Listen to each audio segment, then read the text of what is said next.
Our featured guest this month is Javicia Leslie, who was born into a military family in Augsburg, Germany, but raised in Maryland and attended Hampton University in Virginia, where she began appearing in productions like Chicago, For Colored Girls, and Seven Guitars. After graduating, she relocated to Los Angeles and landed roles in BET's The Family Business, the CBS comedy drama God Friended Me, MacGyver, Prototype, and was the lead in the feature film Always a Bridesmaid. Last year, she landed the title role in the CW superhero series Batwoman, playing the homeless ex-con Ryan Wilder, who takes up the mantle of Batwoman to avenge her mother's death, and has been kicking butt and taking names ever since. I sat down with Javicia recently to discuss her origin story, the perks of being Batwoman, her extensive fitness regimen that includes Muay Thai, weapons, and boxing, as well as what's in store for Ryan Wilder and Batwoman in 2022. Here's what she had to say. Well, today we are honored and super excited to have the incredible Javicia Leslie on the show. Thank you. Thank you for having me. Like any superhero, we have to start with your origin story. What can you tell us about your early beginnings and where your acting aspirations began? Well, I was born in Germany. We spent a few years there, but I was pretty young, so I don't really remember much. And then we moved to California, where my mom is from, and we stayed in California for a few years. And then we finally moved to Maryland, where I was raised. And Maryland is amazing. I don't know if you've ever been, but I have. Yeah, we're like 15 minutes outside of Washington, D.C. And that's basically where the area of Maryland that I'm from. So I had this beautiful cultural, this very Black experience as, growing up and being surrounded by. So then after that, I went to Hampton University, which is a historically Black college and university. And then I came back and worked for the government because it's Washington, D.C., and that's what you're supposed to do. And then after working for the government, it was something in my bones telling me this isn't what I'm supposed to do. Like, I would watch shows, I'd watch commercials, I'd see plays, and I just knew I'm supposed to express myself. I have a lot pent up inside of me, and that pent up energy is supposed to be expressed in a way that it could heal people through my work, whether it be playing characters that are suffering traumas that, other people are suffering, or watching characters overcome those traumas, which to me is the most important part. So that's kind of what really plagued me. And I just knew that I wasn't servicing my purpose by staying in DC working for the government. And it's easy because the money is easy, but it wasn't me. And so I moved to California with $1 and a dream. And it's just kind of been history since then, really, I'm at 9 years in California. So really, I took step for step for step for step. No steps are skipped whatsoever. Was there a particular film, a show, or an actor that you really connected with, or, you look back at and say, boy, that was one of the moments that really got me going? I'm a very spiritual person. So for me, a lot of my connections that kept me going were these little moments where I felt like it was God telling me you are exactly where you're supposed to be in the right time, right place. There was this actress that when I was younger, she's amazing. She's to me like royalty when it comes to acting. Her name is Lynn Whitfield. And, I grew up watching her in Eve's Bayou and just all these amazing projects. I remember her in The Line Between Love and Hate, like all these really cool projects. And my mom, who's in the sorority, met her at an event their sorority had. And she said to my mom said to her, my daughter just moved to California to be an actor, so any advice you can give her. And Lynn said, how about this? Give her my email and I'll meet up with her. And so my mom gave me her email, and I literally emailed Lynn Whitfield every single day. Every single day. And she never responded. And so then I emailed her weekly. And she never responded. So then I kind of cut it back to once a month. And this was in 2012. So then we fast forward to like 2000 and maybe like 14, 15.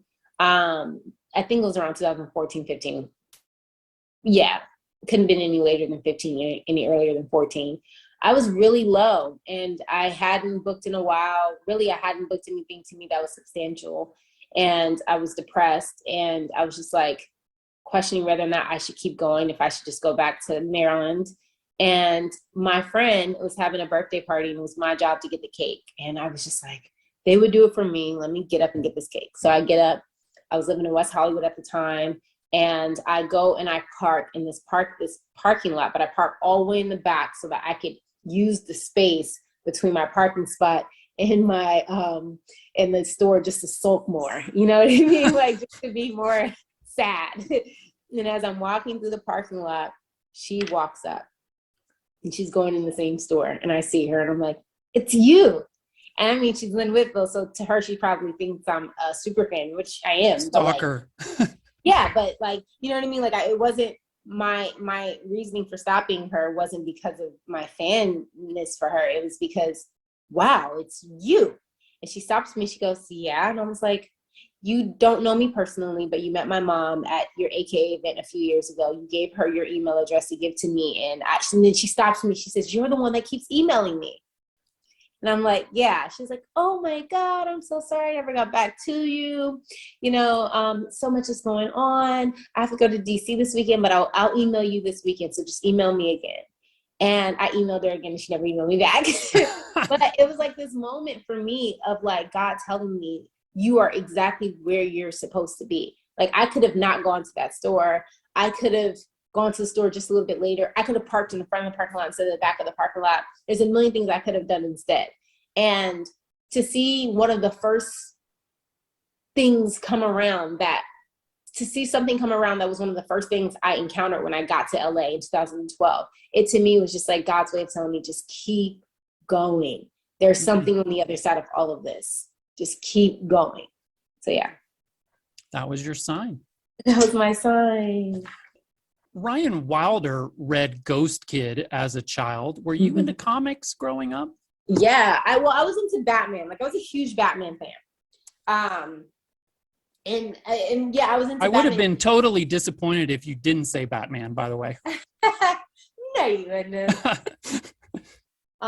Yeah, I liked Batman comics. I loved Batman movies. I even loved Catwoman. I was a huge Catwoman fan because I'm a huge Eartha Kitt fan. And so just seeing Eartha Kitt do her thing and then Hallie do her thing and then, you know, all of the queens that have taken that role on do their thing. I've always just loved Gotham. I've always loved the darkness of Gotham. Like to coexist in that kind of world was just really cool to me.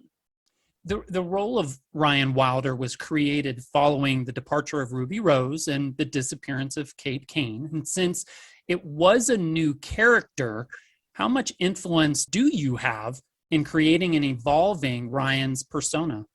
I think a lot, honestly. I think that Caroline did an amazing job. Caroline Dries, our show creator, did an amazing job creating this character.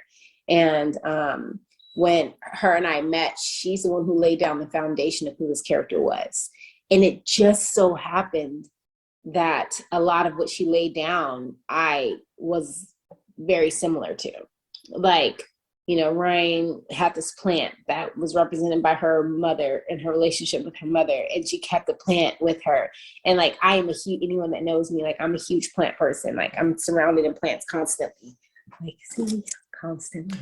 You are. I'm surrounded in plants constantly. So to have even that small little thing, you know, and then it's just like, as time went on and I started to understand this character more, we had a lot in common. There's a lot that's different, but we had a lot in common.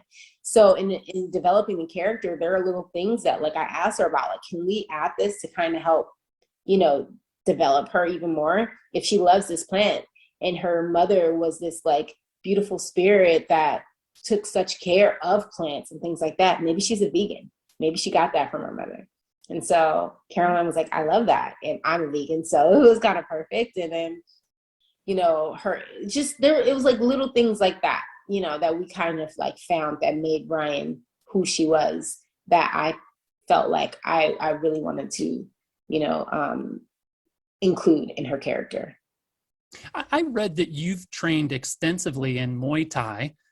Do you enjoy the fight scenes and physical demands of the role? I am obsessed with the fight scenes and physical demands. I'm a physical person. I release physically. I know some people release, in a lot of different kind of ways, but I love releasing physically and I love contact. And so the best part about having, a stunt team is that you can safely have these amazing fights, and if you're fighting the stunt team, obviously you don't punch them, but there's still moments where you get to make contact. And that's really cool and it feels good. I bet. Yeah. And then also I've always kind of saw myself being an actor that did a lot when it came to action. Like I love Tomb Raider, and, if there's ever a moment to claim that, I'm claiming that now, like wanting to be the next Tomb Raider. I loved Colombiana. I loved just these films that showed badass women. Love it. Is Batwoman your first sort of like physical type of role where you get to show off what you can do? To this capacity, yeah. Yeah. Mad Hatter, Alice, Killer Croc, Dr. Mary Hamilton, who has become Poison Ivy, and let's not forget Jada Jet, your mother. Who is your most formidable foe and why? I think right now, if you're caught up, it will definitely be Nick Creakin's character of Marcus Jet, who's actually my biological brother in the show. And it's because there's this conflict between stopping him and he's also my brother. I'm trying to remember, because it's so hard, because I know all the way up until now, so making sure I'm not giving any spoilers. He went on hiatus on 7. In 7, are you caught up? I'm caught up, but we don't have to go any further than this. But I do think that part has been released. He's kind of like our big bad, you know what I mean? And I think that Ryan's dilemma is what a lot of our heroes' dilemmas tend to be when you love someone that isn't a good person, or isn't a good person in the moment. So this is something Kate Kane dealt with Alice. Obviously, this is something Ryan Wilder is dealing with Marcus.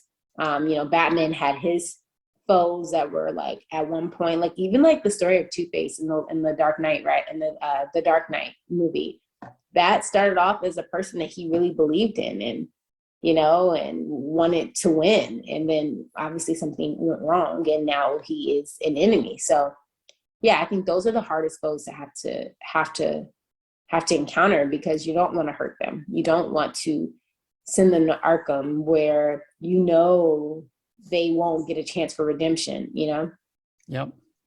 What's your favorite perk about being Batwoman? Is it the bat suit, the Batmobile, the Bat Cave, or something else? Mine is the stunts, but specifically the ones that allow me to fly. Because, humans don't fly, but I do. They harness me in, and they have flown me all around Vancouver. Like, I have gone up really high. I've come down fast. Like, I've been in every different type of direction as far as like how my body has been positioned. So I literally feel like this show allowed me to fly. Well, I was going to ask you if you could have any superpower, what would it be? But maybe it would be flying? Me personally? Yeah. Well, to a certain extent. So mine would be to be able to, I guess, as astral project. I wouldn't say it's astral project because that's taking yourself out of your body. But like, I can take my actual body to a whole nother location. Yes, that would be mine. Because I miss my family. Like, it would be so cool to work Monday through Friday, and on Saturday, instead of going through this whole like getting on a plane situation, I can go, I can snap my fingers and end up in Maryland or LA. When it's raining or snowing in Vancouver, exactly. You're in Florida. I used to think I was going to, do you remember the TV show Sabrina the Teenage Witch? Absolutely. I used to think that when I turned 16, I would become a witch, or however old she was, maybe 13, 14. When I turned that age, I would become a witch. And I turned that age and I didn't become a witch, and I was pissed. So I was like, I'm going to get all of my powers and I can't wait to see what my powers are. But it's funny because now, fast forward years later, I do feel like I've found my superpowers in other ways. Like, they don't have to be so, I'm sure some people can fly, but they don't have to be that anymore to me. I have found my powers. That's amazing. Is there anything you can tell us or tease us about Batwoman in 2022? Oh my goodness. It's a lot. There's so much going on, and it's so cool. It's so fun. This season to me has been absolutely like action packed. It's so rooted in like so much of the Batman world. So you get to see these epic villains that you grew up watching, and then you get to see women fight them. You know what I mean? And I say women because it's not just me. Like Sophie, the character played by Megan Tandy, that character is a badass this season. She's like literally right beside me kicking butt. And then Victoria, she plays Renee Montoya. She is kicking butt.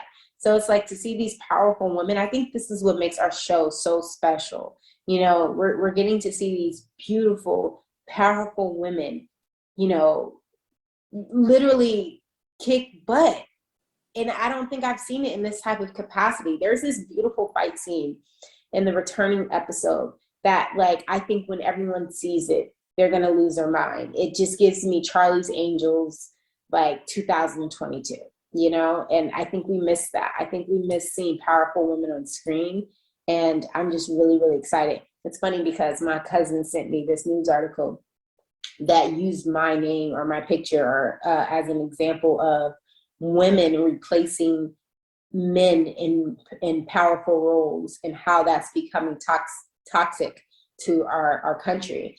And they use Batwoman as an example. Obviously, they're ignorant because I didn't replace any male. Batman still exists, and Batwoman has always existed for years. But it goes to show how important this type of representation is. Because what that means is, as a little girl, if I'm watching this and I get to watch these beautiful women kick butt and fight for what's right, and not to say that having a male counterpart isn't beautiful and beneficial, but to be able to do it without one and see that they can defend themselves, it's so enlightening and powerful and inspiring. So yeah, I'm just really excited about the second half. I think the second half gives us a lot of that.